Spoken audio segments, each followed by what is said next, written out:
Today, I will be reviewing a case study about Elsie, a 37-year-old female who was admitted for a 3-month history of abdominal distension, poor appetite, and 16-pound weight loss. She had nausea, worsening epigastric pain, and new onset vomiting. I will begin with a brief overview of her history and diagnosis, followed by disease, pathophysiology, her nutritional assessment and PES statement, and conclude with a nutrition recommendation. The patient spent the last year exploring caves among the Mayan ruins on Mexico's Yucatan Peninsula. She has been diagnosed with hantavirus pulmonary syndrome, valley fever, and small bowel obstruction, second to ascariasis. Additional associated diagnoses is severe protein calorie malnutrition, Crohn's disease, and vitamin D deficiency. Her relative past medical history includes vitamin B12 deficiency, pancreatitis, and a past surgery of terminal ileal resection, which was approximately 79 centimeters, which happened in her 20s, secondary to Crohn's disease. 16-pound weight loss over the last 3 months puts her at 81% of her ideal body weight and an underweight BMI of 17.4. The patient leads an active lifestyle, exercises daily, does not drink or smoke, eats a strict vegan diet, and does suffer from insomnia. Her family history is unknown aside from possible rheumatoid arthritis on the maternal side.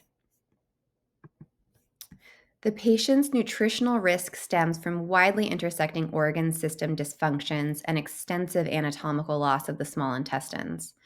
The small bowel obstruction led to ischemia and duodenal perforation.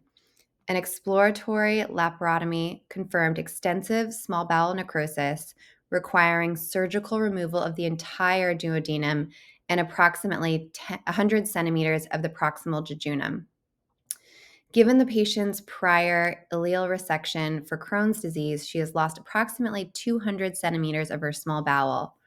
The duodenum and jejunum normally handle the majority of the macronutrient digestion and absorption, while the distal ileum, which is known to have a greater adaptive capability, is essential for reabsorption of bile acids and vitamin B12.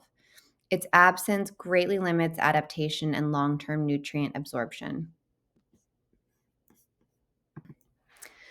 Upon admission, the patient developed hypotension and a pulmonary edema, requiring her to be intubated and placed on mechanical ventilation.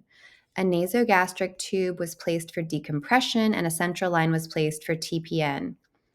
Following surgery, her lower leg rash resolved with the treatment of fluconazole, and the patient then proceeded to experience capillary leakage and was diagnosed with disseminated intravascular coagulation and treated with heparin. The patient also developed a stage 3 pressure ulcer on her coccyx. The bowel function was recovered on postoperative day 4, and the patient was extubated. The nasogastric tube was pulled and TPN was discontinued. Finally, a percutaneous endoscopic gastrostomy tube was then placed. The patient reports 3 months of poor oral intake due to symptoms, resulting in significantly reduced energy and protein consumption. As stated previously, she follows a strict vegan diet and has been taking vitamin B12 and multivitamins and a vitamin D supplementation. The patient's vitals meet criteria for severe malnutrition. Her BMI is 17.4, indicating an underweight classification. Nutrition-focused physical findings revealed muscle and fat loss, a stage 3 pressure injury, and gastrointestinal dysfunction related to extensive small bowel resection. The biochemical data shows multiple abnormalities, including low albumin, severe vitamin D deficiency, low hemoglobin, elevated potassium and chloride levels, elevated creatine with reduced creatine clearance, and increased inflammatory markers such as white blood cell count. Together, these findings are consistent with acute inflammation, malabsorption, and severe protein calorie malnutrition. The PES statement is as follows. The evident protein energy malnutrition related to decreased oral intake secondary to small bowel obstruction and gastrointestinal intolerance, as evidenced by 16 pounds unintentional weight loss, BMI of 17.4, and requirement for TPN to meet nutritional needs. Here you'll find the nutritional implications of the patient's conditions. So first, the extensive small bowel resection significantly reduces her absorptive surface area. Normally, the GI tract absorbs 7 to 9 liters of its own secretions, plus an additional 2 to 3 liters of intake each day. But given the patient's significant small bowel loss, it places her at a high risk for dehydration and electrolyte imbalance, along with the reduced micro and macronutrient absorption capabilities. Her colon remains intact, which improves prognosis, as patient with colon continuity can salvage up to 1,000 calories a day via bacterial fermentation of unabsorbed carbohydrates in the short-chain fatty acids. Into short-chain fatty acids. This will be key to long-term stability. Her immune, respiratory, and renal systems were also heavily involved. The hantavirus pulmonary syndrome caused capillary leaks, the pulmonary edema, and hypotension, which contributed to acute kidney injury. Valley fever added additional inflammatory burden, stressing the immune system.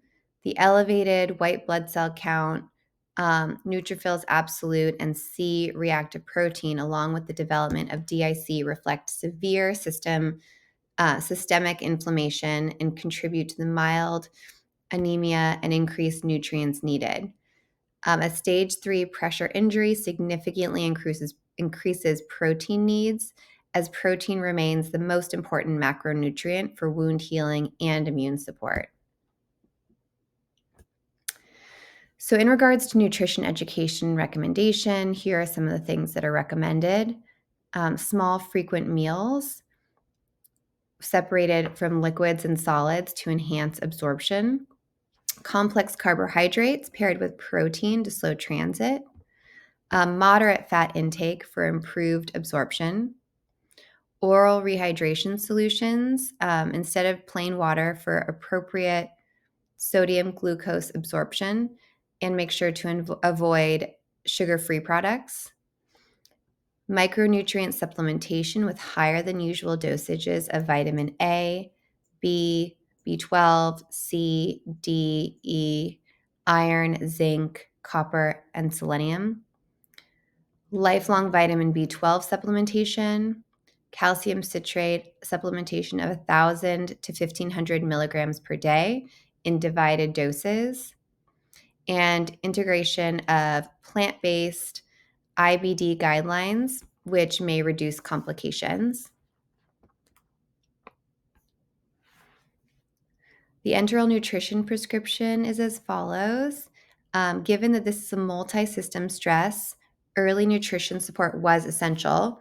The Society of Critical Care Medicine and American Society for Parenteral and Enteral Nutrition Guidelines recommended initiating enteral nutrition within 24 hours post-operative to improve outcomes and supports intestinal adaptation. The Kate Farms peptide 1.5 prescription allows her to meet her caloric needs of 44 fluid ounces total formula, supported by scheduled water flushes of 10 ounces every 4 hours. The Kate Farms formula aligns with her strict vegan diet, provides a high calorie density in a low volume, and uses peptide-based proteins that are easier to absorb in a shortened bowel. The low fiber content reduces the GI burden during the early adaptation phase, and the fruit and vegetable phytonutrient components support ulcer healing.